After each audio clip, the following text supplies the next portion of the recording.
প্রয়াত স্বৈরশাসক হুসাইন মোহাম্মদ এরশাদের জন্মভূমি রংপুর। দীর্ঘদিন ধরেই এই জেলার নির্বাচনী আসন রংপুর ৩-এ ছিল জাতীয় পার্টির একচ্ছত্র আধিপত্য।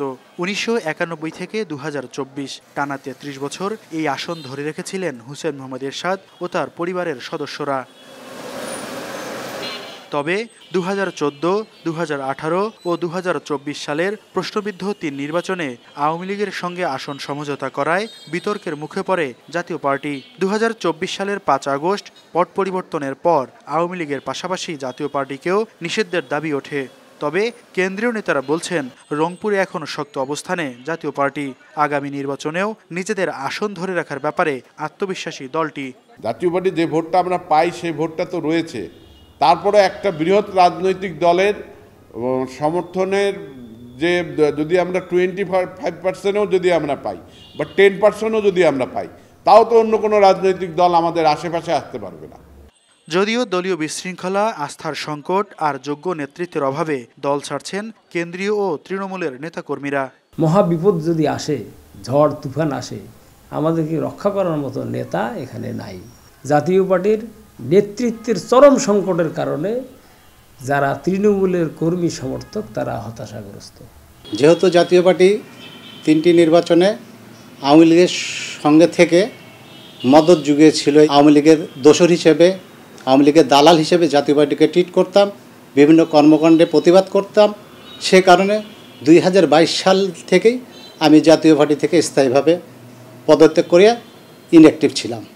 সদর উপজেলার 5 ইউনিয়ন ও সিটি কর্পোরেশনের 10 থেকে 33 নং ওয়ার্ড নিয়ে গঠিত রংপুর 3 আসন, যেখানে মোট ভোটার 3,94,000। এই আসনে বিএনপি মনোনীত প্রার্থী মহানগর বিএনপির আহ্বায়ক শামসুজ্জামান শামু এবং জামায়াত মনোনীত প্রার্থী কেন্দ্রীয় কর্মপরিষদ সদস্য মাহবুবুর রহমান বেলাল দুজনেই মাঠে সক্রিয়, ব্যস্ত সময় পার করছেন গণসংযোগে। বলছেন, রংপুরবাসী এবার পরিবর্তন চাইছে। জয়ের ব্যাপারে আশাবাদী দুই প্রার্থী। তারেক রহমানের নেতৃত্বে আগামীর বাংলাদেশ তৈরি হবে।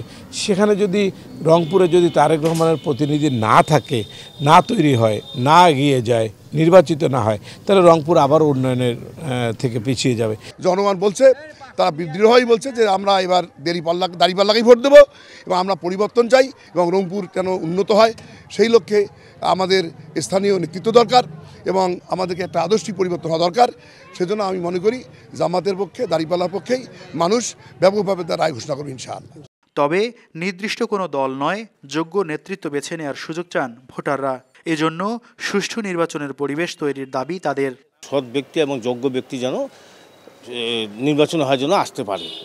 ইতিপূর্বে আমরা কোন 17 বছর থেকে কোন ভোট কেন্দ্রে যেতে পারি না। আশা করতেছি যেন আমরা সবাই ভোট যাইয়া ভোট সেন্টারে যে আমরা যেন সকলে মিলেমিশে ভোট দিতে পারি।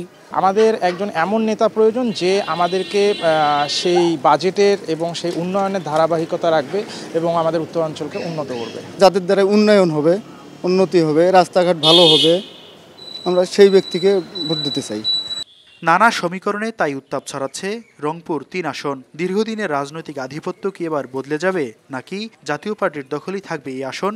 অপেক্ষা করতে হবে নির্বাচন পর্যন্ত। Mahmud Rafin, star news, Rangpur.